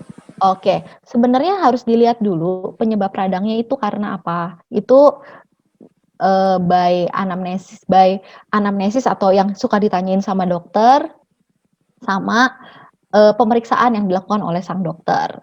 Nah, sebenarnya sih kalau misalnya rata-rata penyebab radang itu pada infeksi nyeri tenggorokan itu infeksi virus. Infeksi virus itu self-limiting disease atau bisa sembuh sendiri. Jadi semua infeksi virus kecuali HIV ya, sebenarnya pada dasarnya adalah bisa sembuh sendiri. Nah, makanya ketika seseorang, kita ngomongin bukan COVID ya, kita ngomongin bukan COVID, ketika seseorang radang, misalnya nyeri menelan, kalau misalnya nggak ada gejala sistemik, saya pribadi nggak mau ngasih antibiotik dulu, suruh minum aja, minum air anget, tidur cukup, mungkin ya boleh tambah vitamin 500 mg, tapi kalau misalnya udah ada gejala demam, terus boleh tambah anti demamnya, boleh tambah steroid, ya itu buat nyeri akut, biasanya cukup efektif kalau udah sakit banget tenggorokannya. Terus nanti kita lihat lagi dari pola demamnya, kira-kira apakah kalau misalnya demamnya tinggi terus, perlu ditambah antivirus, apa kalau misalnya ada peningkatan leukosit juga perlu ditambah antibiotik. Jadi kayak nggak bisa disamaratakan untuk obat radang, untuk nyeri telan setiap orang. Tapi kalau misalnya rata-rata penyebab utamanya infeksi virus dan nggak ada gejala lain, nggak perlu obat sih, hanya vitamin aja. Terus yang berikutnya apa ya Pak? Baik, tadi yang berikutnya tentang penyakit komorbid tapi sudah dijawab ya. Penyakit komorbid aku tambahin. Untuk penyakit penyerta apa yang beresiko untuk bikin berat ya sakitnya ya? Ya, Satu diabetes, hipertensi, kalau dia ada gangguan jantung, kalau dia ada gangguan ginjal, sakit asma juga, terus ada autoimun, ya itu aja sih. Jadi kalau misalnya ada suatu penyakit penyerta atau penyakit bawaan lainnya. Tapi nggak selalu lebih berat sih, nggak selalu lebih berat. Oke, baik, terima kasih dok. Berikutnya 3 pertanyaan selanjutnya ya dok, saya bacakan. Boleh. Itu yang pertama dari Miss Vina menanyakan, baiknya batas harian mengkonsumsi vitamin bagaimana dan vitamin apa saja yang perlu dikonsumsi selama pandemi? Dan apakah efek samping konsumsi vitamin berlebih? Jadi berkaitan tentang konsumsi vitamin, selanjutnya ada dari 7C kembali, dari Caroline. Dokter, saya ingin bertanya, bagaimana cara membedakan vitamin atau suplemen yang palsu? Masih kaitannya dengan vitamin. Terus ada lagi, sebentar, dari Pak Bagus kembali. Apakah benar dok, orang yang terpapar COVID-19 dengan meminum air kelapa hijau berserat merah bisa sembuh tanpa mengkonsumsi obat? Nah, silakan dijawab dok. Oke. Konsumsi vitamin sebenarnya yang tadi aku sudah jelaskan di slide aku, kalau makan kita oke, gizi lengkap seimbang, itu sebenarnya nggak perlu suplementasi tambahan. Tapi kecuali vitamin D. Nah, rata-rata orang Asia itu defisiensi vitamin D. Dan vitamin D itu bisa dibantu. Jadi kita berjemur itu bukan kita menambah vitamin D ya, dan bukan untuk membunuh virusnya, tapi dia membantu provitamin D jadi vitamin D. Nah, buat aku pribadi sebenarnya yang bagus untuk konsumsi vitamin D. Boleh vitamin D dikonsumsi karena rata-rata orang Asia itu kekurangan. Ya memang sebaiknya itu diperiksa dulu. Cuman kan pemeriksaannya harganya cukup mahal ya. Ya udah kita konsumsi dulu ya 1000 IU per hari itu boleh. Itu ngomong kita vitamin D. Kalau ngomongin vitamin C, sebenarnya kalau kita makannya bagus, kita makan kayak banyak tomat, jeruk, terus cherry atau sayur-sayuran hijau, itu nggak perlu tambahan vitamin C lagi sebenarnya. Tapi kalau kadang kan nggak pede gitu ya kalau nggak tambahan vitamin C. Bolehlah konsumsi, tapi kalau dalam keadaan sehat cukup 250 mg aja. Nggak perlu sampai tinggi banget 1000, nggak perlu. Cukup 250. Atau kalau lagi keadaan capek banget, bolehlah tambah jadi 500, boleh 500. Tapi nggak perlu setiap hari juga. Kalau misalnya vitamin C. Kalau 1000 mg kapan dong perlu 1000 mg? Kalau dalam keadaan sehat nggak perlu 1000 mg. Karena 1000 mg tersebut yang ada malah terbuang sama ginjal kita. Dan itu kasihan ginjal kita. Malah maksudnya kita nggak perlu pakai, terus akhirnya kebuang, ginjal kita malah kerjanya lebih berat. Kayak gitu. Untuk itu vitamin C. Untuk vitamin B, vitamin A, itu sebenarnya dari kebutuhan makanan aja cukup sih. Kalau kita makannya gizi lengkap seimbang, banyak makan sayur dan buah, nggak perlu banyak minum vitamin B, vitamin A, vitamin E, kayak gitu, itu dari makanan kita cukup. Terus kalau misalnya tadi juga bertanya kalau konsumsinya dalam jangka waktu yang lama, ya memang yang paling utama adalah ginjal, karena ginjal itu yang memfiltrasi apapun yang kita makan. Tapi balik lagi sih, itu semuanya itu diatur sama sang dokter. Sang dokter pasti punya pertimbangan khusus, punya hitung-hitungannya lagi kayak gitu. Tapi kalau misalnya dalam keadaan sehat, makan minumnya bagus, aku lebih pro untuk dari makan makanan aja. Kecuali vitamin D kayak gitu. Terus pertanyaan berikutnya ini kelapa ya. Kelapa tidak ada evidence base kelapa bisa menyembuhkan sakit COVID kayak gitu. Mungkin kalau orang, iya saya minum kelapa, terus abis itu sembuh. Memang pada dasarnya semua virus itu self-limiting disease. Kebetulan aja dia gejalanya oke, gejalanya ringan, terus minum kelapa pas sembuh. Tapi kelapa tidak bisa menyembuhkan sakit COVID. Jadi perlu untuk terkait pengobatan, perlu dikonsultasikan sama dokter. Jadi nggak bisa karena minum kelapa terus menggantikan semuanya, enggak. Sekiranya itu Pak. Ya, baik, terima kasih Dok. Berikutnya, 3 pertanyaan berikutnya ya. Sebelumnya, Bu Dian, apakah ada tambahan waktu sedikit, Bu Dian? Ya, tambahan nanti selesai 10.20 ya Pak Henry. Oke, baik, terima kasih. Karena saya harus... Dokter. Ya, nggak apa-apa. Ya, karena saya harus izin dulu ini, karena ada tambahan waktu. Baik, saya lanjutkan. Berikutnya Dok, pertanyaan dari Mr. Joe. Dok, bisa jelaskan tentang badai sitokin COVID, kepada siapa saja hal ini berlaku, dan bagaimana melakukan treatmentnya? Berkaitan dengan badai sitokin, berikutnya ada dari Hendy 8A, bertanya, bagaimana para dokter, masyarakat, dan pemerintah melakukan penanganan untuk limbah PCR dan antigen? Berkaitan dengan limbahnya, pertanyaannya cukup kritis ini dari Hendy. Apakah limbah tersebut dapat menjadi sumber penularan COVID dan bermutasi? Nah, ini pertanyaannya luar biasa. Berikutnya, pertanyaan yang ketiga dari Ibu Vera menanyakan tentang apakah ada dampak kerusakan atau dampak jangka panjang untuk organ tubuh lainnya selain paru-paru setelah pasien dinyatakan sembuh dari COVID. Silakan Dok. Oke, terima kasih untuk pertanyaannya. Kritis semua ya pertanyaannya ya. Oke, pertanyaan yang pertama badai sitokin. Badai sitokin itu mungkin aku nggak usah menjelaskan dari interleukin 6, interleukin 1, TNF alpha, itu nggak usah kali ya. Jadi singkatnya seperti ini. ketika sang virus tersebut menyerang tubuh kita juga melakukan perlawanan. Tubuh kita memanggil adalah nanti dia ada memfagosit, dia ada panggil monosit. Nah, karena hasil peperangan tersebut akan keluarlah interleukin yang tadi aku sebutin. Ada TNF alfa, interleukin 1, interleukin 12. Nah, ketika terjadi peperangan dan tubuh kita melawan, medan perang kita itu juga rusak sebenarnya. Contohnya, paru kita juga sebenarnya bisa rusak. Kayak gitu. Lalu ginjal kita juga bisa rusak. Itu karena akibat dari proses perlawanan kita terhadap si infeksi COVID tersebut. Jadi tubuh kita melakukan perlawanan, virusnya sih bener, virusnya oke, virusnya mati, tapi tubuh kita juga kena karena kita melakukan perlawanan, seperti itu. Nah, makanya untuk mengatasi hal tersebut bagaimana? Satu, menggunakan kortikosteroid. Kortikosteroid adalah anti radang. Anti radang itu bisa menurunkan ya proses peradangan dan memperbaiki yang istilahnya yang sudah rusak tersebut kayak gitu dan meredam peradangan atau yang bekas-bekas perang tersebut tuh. Nah, si kortikosteroid bisa.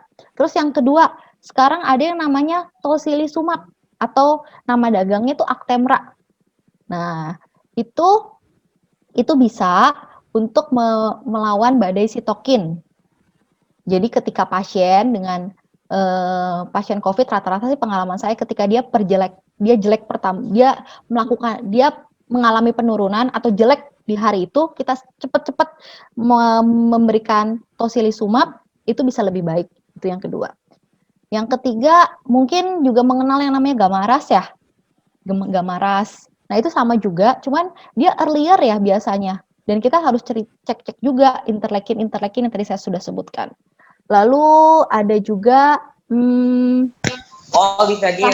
bosnya. Ada juga IVIG, imunoglobulin, dan plasma convalescence. Itu sebenarnya bisa membantu untuk melawan badai sitokin. Cuman kalau berdasarkan pengalaman yang cukup signifikan itu tocilizumab. Dan itu juga sudah di-approve sama WHO. Kalau untuk plasma convalescence sebenarnya oke, tapi itu kadang untuk kita mencari donornya itu cukup sulit. Jadi kadang karena itu kita kalau lagi ngomong badai sitokin, kita tuh mainannya sama waktu. Jadi semakin kita cepat melakukan tindakan, prognosis tuh hasilnya akan semakin bagus. Jadi tuh yang biasanya akhirnya fail karena alat si plasma konvalesennya sulit kita temuin, barangnya kosong. Jadi ketika alatnya itu udah ada atau obatnya tersebut udah ada, pas kita masukin ke tubuhnya tuh udah terlalu besar kerusakannya, jadi seakan terlambat kayak gitu. Terus pertanyaan berikutnya yang tentang limbah ya. Betul, Dok, ya.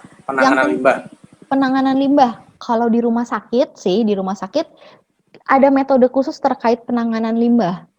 Kalau di rumah sakit. Tapi kalau memang ini sudah untuk yang sehari-hari masyarakat, nah ini memang sudah harus menjadi PR ya, karena aku sendiri juga nggak tahu mekanismenya nanti gimana untuk mungkin yang masker yang sehari-hari kita pakai gitu ya. Ya, sama limbah, PCR, terus antigen, alat-alatnya mungkin Dok ya, dibawa kemana begitu setelah itu? Nah itu kalau misalnya teknisnya sih tuh, kalau dari tempat aku sih, biasanya rumah sakit sudah ada SOP-nya sendiri ya untuk terkait penanganan limbah. Untuk terkait swab PCR, antigen, bahkan itu kan sama aja kayak alat-alat yang digunakan di rumah sakit ya. Biasanya dia ada tekniknya tersendiri kayak gitu. Bahkan tempat sampahnya juga dipisah sih kalau di rumah sakit, yang infeksius, non infeksius, bahkan sampai gown atau APD-nya pun terpisah. Nah, itu tapi teknisnya gimana aku juga kurang tahu. Tapi itu sudah kita kalau di rumah sakit sudah kita pisahkan sendiri sih. Terus pertanyaan yang ketiga, sorry apa? Tentang itu Dok, tentang organ yang akan rusak berkaitan dengan pasien yang sudah sembuh begitu, selain paru-paru. Selain paru-paru, kalau organ yang terkena itu beragam sih. Jadi sebenarnya itu bisa dari efek badai sitokinnya, bisa juga apa yang jadi gini, misalnya ya, ketika seseorang itu nggak kenapa-kenapa, pada pasien terus masuk dirawat karena COVID. Nah, bisa juga pertanyaan D-dimernya tuh naik. Ketika D-dimernya itu naik karena kekentalan darah akibat dari COVID, bisa juga akhirnya jadi stroke, itu bisa. Bisa juga jadi emboli paru, itu bisa. Jadi tergantung karena virus itu sifatnya sistemik, itu bisa kemana aja. Kalau misalnya kasarnya seperti itu. Jadi tapi tergantung ketika dia baseline-nya yang rusaknya itu, atau ketika diperiksa itu dia mengalami, dalam istilahnya ketika lab atau laboratorium atau pemeriksaan yang lainnya, dia kurang baiknya itu di mana? Karena misalnya kalau yang tadi aku bilang D-dimer itu risiko terjadinya bisa jadi DVT. DVT itu deep vein thrombosis, adanya penyumbatan pembuluh darah, itu bisa. Jadi kalau misalnya komplikasinya bisa kemana aja, itu bisa kemana-mana sih. Bahkan aku juga pernah menemukan jadi pankreatitis. Jadi mungkin karena akibat dari badai sitokinnya, bisa dari karena interaksi obat juga sebenarnya bisa, tapi akhirnya tuh pankreatitisnya tuh bisa jadi meningkat. Jadi enzim pankreasnya tuh meningkat. Jadi bisa kemana-mana sih, gitu. Oke, baik dok. Saya lanjutkan begitu ya dok, masih ada beberapa pertanyaan kembali, tetapi karena waktu juga, jadi nanti mohon maaf bila ada pertanyaan dari anak-anak atau bapak ibu guru yang belum sempat terjawab, begitu ya. Kita masih punya waktu sekitar kurang lebih 10 menit lagi. Pertanyaan berikutnya dari Josiah, kelas 7B. Dok, saat ini kan kita disuruh pakai 2 masker. Masker apa saja yang cocok? Nah, ini tadi sebenarnya juga sudah. Nanti mungkin dokter bisa mempertegas kembali. Berikutnya dari Tamara. Halo dok, ingin bertanya mengapa beberapa penderita COVID-19 ada yang memerlukan donor darah dari orang yang sudah sembuh. Nah, ini tadi juga sudah disinggung sebenarnya. Pertanyaan ketiga dari Davin 8C. Dokter izin bertanya, apakah seorang bisa terkena virus corona kedua kalinya, dan apakah virus corona sama seperti virus SARS? Nah, silakan dok, bisa dijawab terlebih dahulu. Oke, terima kasih. Bisa terkena 2 kali? Bisa. Apalagi variannya yang banyak ya. Dan bisa aja gitu, maksudnya bisa terkena 2 kali, itu bisa aja. Terus yang berikutnya, masker mana? Masker medis yang di dalam, di luarnya masker kain. Itu dipakai 2 lapis ya. Tapi kalau teman-teman udah pakai KN95, KF95, N95, itu cukup 1 masker aja. Tapi jangan di double ya, masker medis double atau masker kain double, itu enggak. Jadi masker medis di dalam, di luarnya masker kain. Terus plasma konvalesens atau donor darah. Saya Itu mau tanya, sebenarnya kenapa 2 masker medis jangan? Oke. Dari Haruka, ya, silakan dok, dijawab dok. Oke, karena yang tadi aku bilang, sebenarnya masker medis itu cukup efektif, tapi dia nggak tight, dia nggak ketat, ngeh ya, dia nggak ketat. Di sininya nah, si masker kain itu bertujuannya untuk memperketat dari si masker medis tersebut. Karena biasanya masker kain itu dia lebih fit di muka kita. Sedangkan masker medis itu tidak sefit itu. Gitu. Kenapa? Kalau misalnya kalau 2 masker medis, yang tightnya yang mana? Kayak gitu. Itu simpelnya sih. Tadi ada lagi ya, apa ya? Yang donor darah dok. Oh, donor Ya. plasma konvalesens ya. Itu sama aja sih sebenarnya, untuk membantu proses penyembuhan dan melawan badai sitokinnya. Oke, baik. Sudah terjawab Ikaru ya. Tadi juga bertanya, kritis juga Ikaru itu. Ya, sekarang ada lagi nih dok. Mohon izin untuk menyampaikan pertanyaan berikutnya. Itu dari Gabriel, kelas 7A. Selamat pagi Kak Dokter, aku Gabriel dari 7A. Bertanya kenapa banyak sekali orang setelah vaksin ada yang demam, pusing, bahkan menjadi lebih gampang terkena COVID-19. Dan bagaimana cara mengatasinya dok? Nah, itu pertanyaannya. Berikutnya Pertanyaan kedua ada dari Angel Henley, kelas 9A. Pertanyaannya, saya ingin bertanya untuk kondisi pandemi COVID-19 seperti sekarang ini, tentunya banyak rumah sakit yang penuh. Apakah dokter pernah harus memilih pasien yang dirawat dan pasien yang ditinggalkan? Kalau pernah, biasanya yang dipilih usianya yang paling muda, paling tua, atau usia produktif ya. Terima kasih. Ini berkaitan dengan pengalaman kalau ini. Berikutnya, pertanyaan ketiga dari Euro Febiola, kelas 7B. Dok, kalau saya sama mama saya terkena COVID, tetapi nggak ada 2 kamar untuk isolasi, jadi kita 1 kamar untuk 2 orang, tetapi semuanya terkena COVID, itu boleh nggak dok? Nah, mungkin bisa dijawab begitu, dokter silakan. Oke, terima kasih untuk pertanyaannya. Yang mamahnya kena, anaknya kena, boleh. Kan sama-sama COVID. Dan apalagi kalau klaster keluarga, biasanya varian virusnya sama. Jadi nggak apa-apa. Itu jawabannya. Terus, pertanyaan berikutnya, mana yang lebih ditolong ya? Lebih banyak ditolong. Memang karena penuh banget, kita sebagai dokter memilih.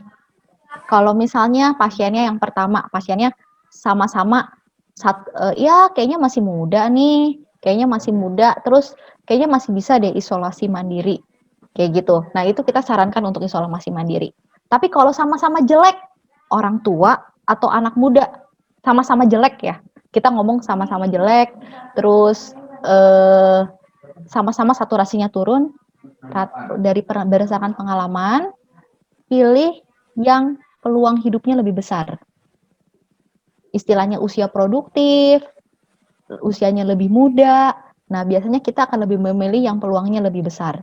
Kayak gitu. Tapi ini kalau misalnya kondisi sama-sama jelek. Tapi kalau misalnya satu bagus, satu jelek, ya tentu kita pasti pilihnya yang jelek untuk kita utamakan. Yang bagus kita isolasi mandiri aja. Kayak gitu. Terus pertanyaan berikutnya apa ya Pak ya tadi ya? Tentang vaksin dok, efek vaksin begitu bisa vaksin. demam. Ya. Oke, vaksin. Ada yang namanya... Maaf dok.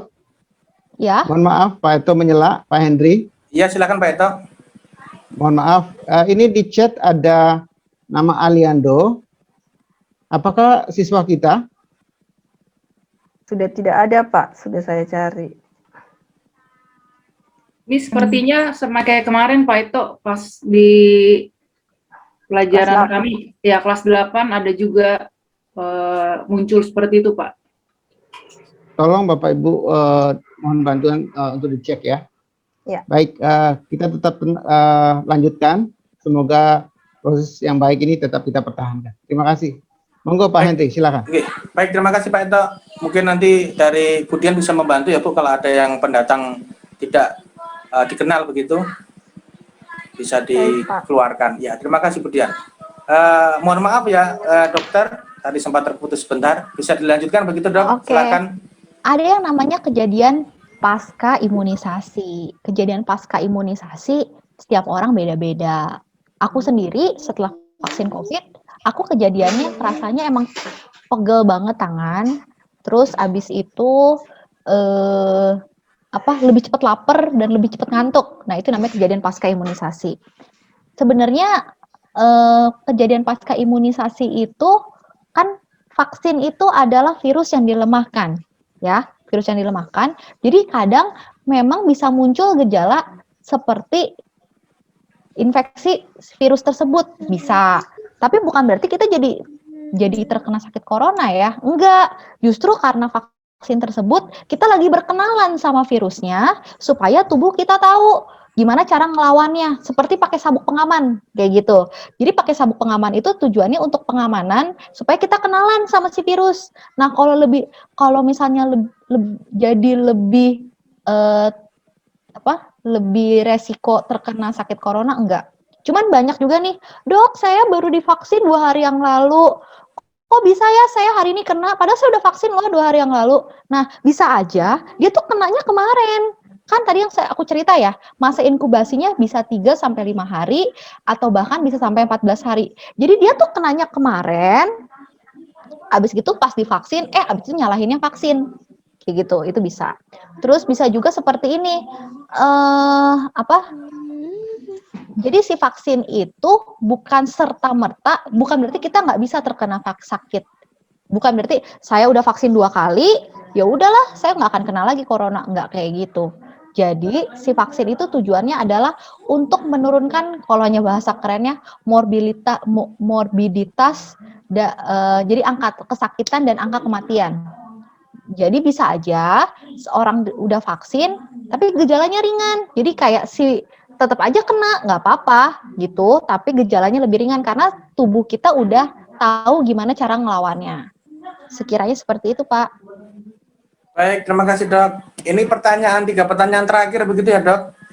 Ya, Karena boleh. berkaitan dengan waktu. Jadi mohon maaf sekali lagi untuk anak-anak dan juga Bapak Ibu guru mungkin yang bertanya dan mungkin belum sempat untuk terjawab, nanti bisa menghubungi langsung dengan Dokter Mutiara mungkin.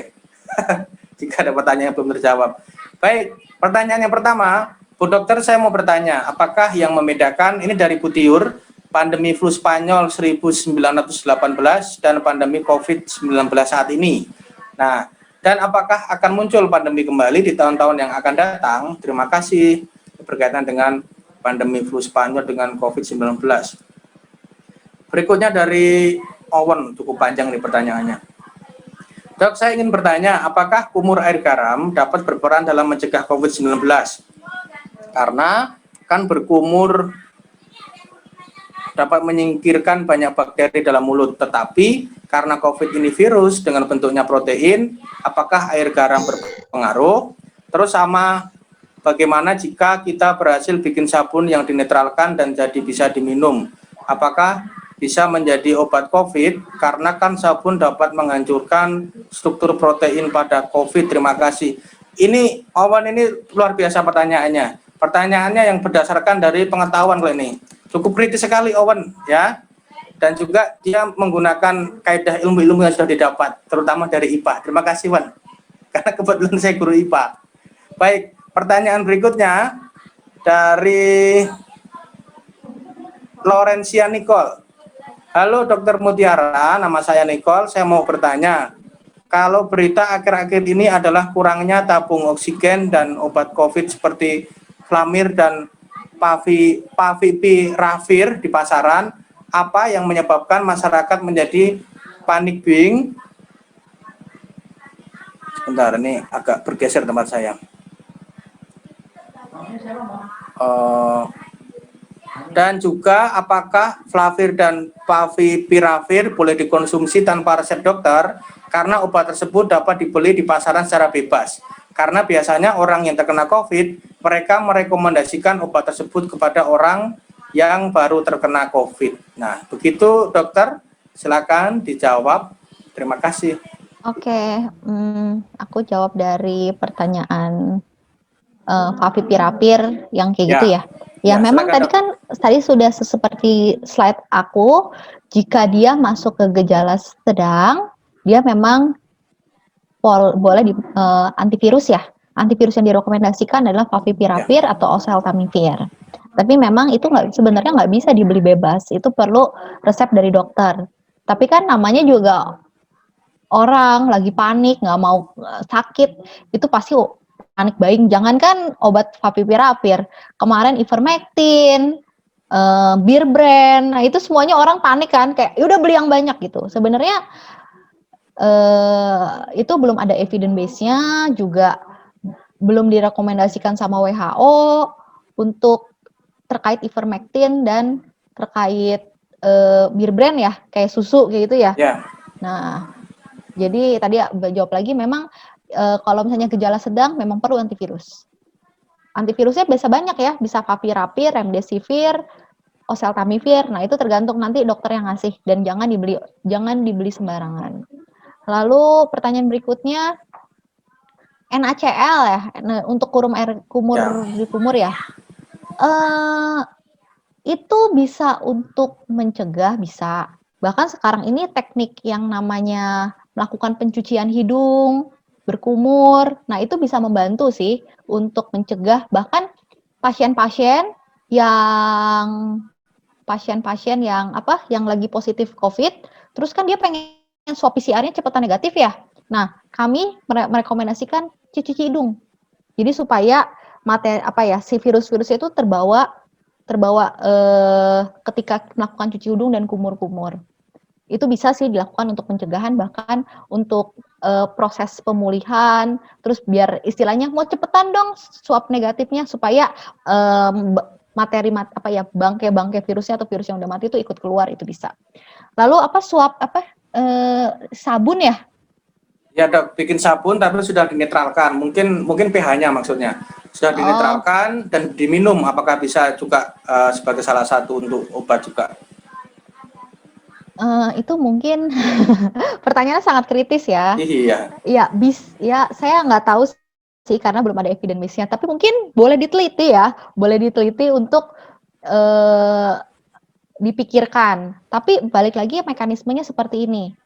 Jadi ketika virus itu datang, tubuh kita melakukan perlawanan. Nah, mungkin sebelum melakukan perlawanan, jadi si sabun gitu udah menetralisir gitu kali ya prinsip kerjanya. Itu belum bisa aku jawab karena belum ada penelitiannya ya. Lalu untuk yang membedakan flu Spanyol. Flu Spanyol.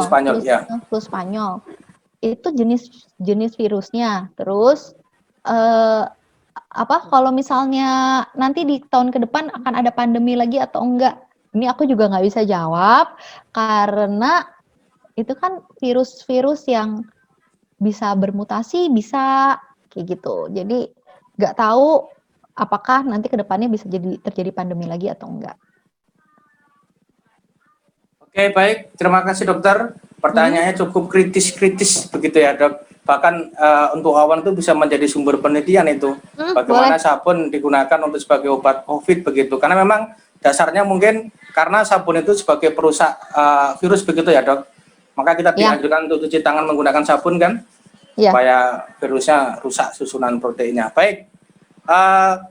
Baik, kita sudah sampai di penghujung acara. Sebenarnya pertanyaannya masih banyak Dok, tetapi karena kita berkaitan dengan waktu begitu ya. Nanti kalau diperpanjang bisa sampai siang nanti ini. Kasihan nanti anak-anak belum istirahat begitu. Nah, untuk menutup mungkin sebelum kita ditutup untuk acara ini ada sedikit kata pengantar begitu dari Wakil Kepala Sekolah Bidang Sarpras Humas Pak Dwi Antara, saya persilakan. Silakan Pak Dwi. Baik, terima kasih Pak Hendri untuk waktunya. Selamat pagi menjelang siang, Dokter Mutiara. Ya, selamat pagi menjelang siang. Sebelumnya terima kasih sekali kami haturkan kepada dokter dan mungkin juga tim dari Sebamed yang telah berkenan untuk bersama-sama mengisi dalam kegiatan MPLS sekolah kami. Terima kasih terus khususnya hari ini memang materinya mengenai COVID-19 yang memang masih melanda dunia, baik Indonesia maupun dunia. Dan di sini tadi sudah disampaikan hal-hal teknis, baik pencegahan dan penanggulangannya dan hal-hal konkret lainnya yang bisa dikerjakan anak-anak. Dan saya sendiri sangat hanya tertegun melihat pertanyaan anak-anak dan juga penjelasan dari dokter. Harapannya kalau mungkin ada waktu ya Dok, kalau misalnya diundang dan sebagainya mungkin bisa membantu sekolah kami karena dari respon anak-anak sangat luar biasa dan apa yang dijelaskan dokter memang hal-hal konkret yang terjadi sekarang ini. Banyak yang masih membingungkan karena memang sekarang mencari di internet berita hoak dan berita benar itu beda-beda tipis. Kalau salah sumber juga nanti kita salah dalam menyikapinya. Baik, mewakili Pak Eto selaku Kepala Sekolah, kami dari SMP Tarakanita mengucapkan terima kasih. Pertama kepada Dr. Mutiara dan kedua kepada tim Sebamed yang memang sudah memberikan waktu dan mungkin juga istilahnya hal-hal baik untuk sekolah kami untuk diinformasikan. Semoga kerjasama ini dapat terjalin terus di masa-masa berikutnya. Dan apa yang menjadi ilmu dari Dr. Mutiara yang tersampaikan tadi dapat dicerna oleh anak-anak kami maupun kami Bapak Ibu guru sehingga nanti kami dapat melanjutkan kehidupan normal baru ini dengan baik dan terhindar dari COVID, itu harapan kami. Baik, sekali lagi kami mengucapkan terima kasih dan semoga kita semua selalu dalam keadaan sehat. Begitu Pak Hendri, terima kasih. Baik Pak Dwi, terima kasih atas kata penutupnya begitu. Baik Bu Dian, apakah untuk pengumuman pemenang akan disusulkan nanti begitu Bu Dian? Untuk yang 3 pertanyaan terbaik? Sudah saya chat Pak Oh Henry. sudah, oke. Baik, berarti nanti follow up-nya akan dihubungi manual via WA begitu ya? Ya, disebutkan saja namanya, nanti tim Sebamed akan menghubungi via WA. Oke, berarti nanti untuk Owen ini pemenangnya begitu ya, saya bacakan. Ya. Ada Owen dari kelas berapa Owen? Coba direspon. Owen open kamera biar bisa di spotlight. Owen, saya belum hafal karena kan kalau dulu ya, kelas 8 C. Owen kelas berapa sekarang? 9B Pak. Ya, tolong di open ya. Ya, kameranya coba dibuka Owen. Pertanyaannya luar biasa tadi. Sebentar Pak. Ya. Berikutnya ada Lorenzo Hendy. Halo Hendy. Hendy. Halo Pak. Ya. Hendy dari kelas berapa sekarang? Kelas 8A Pak. Baik, 8A. Terakhir ada Jessica. Ini Jessica kelas 7 begitu ya, Bu Dian ya? Iya, benar Pak Henry. Iya, Jessica, halo.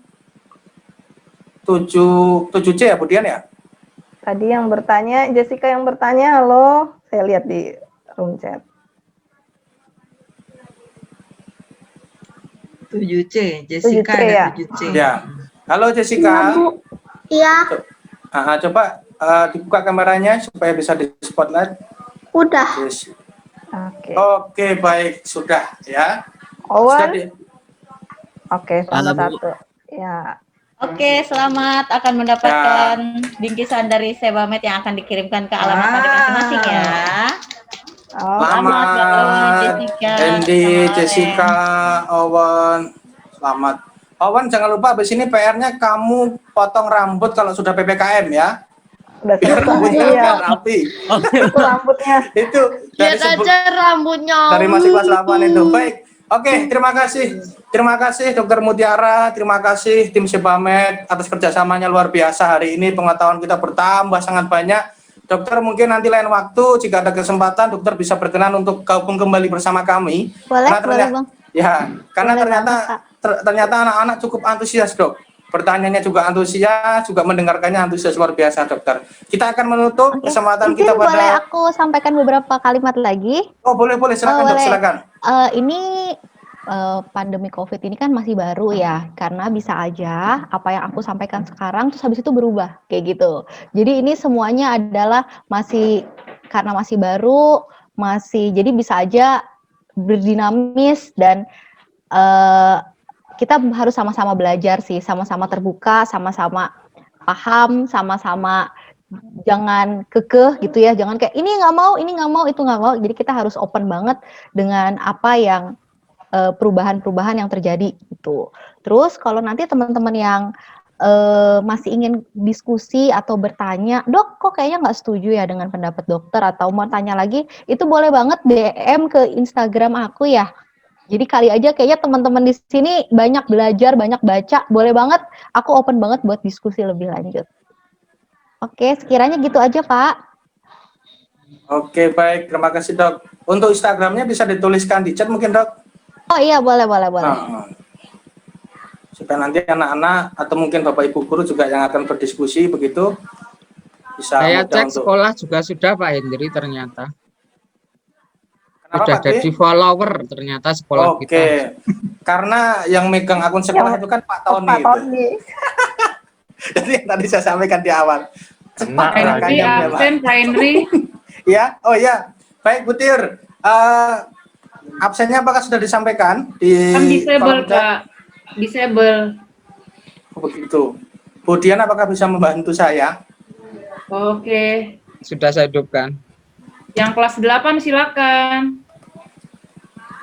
Yang kelas 7. Sama ya? Sama itu ya? Kelas 8 7 ya? Ini sama ya Bu Dian ya untuk absen beda, ya? Beda Pak, beda. Oke, yang kelas 7 berarti minta bantuan Bu Vera atau Miss Vina ya untuk menyampaikan link presensi. Nah, sembari menunggu, maka kita akan menutup dengan doa begitu ya. Untuk kesempatan kita yang luar biasa pada siang hari ini. Mohon bantuan kalau tadi kelas 8, maka sekarang kelas 9 yang memimpin doa penutup. Nicole, halo Nicole. Halo Pak. Ya, minta bantuan Nicole ya untuk memimpin doa penutup untuk sesi webinar pada siang hari ini. Jangan langsung keluar ya nak, karena kalian habis ini masih ada sesi foto bersama. Silakan Nicole.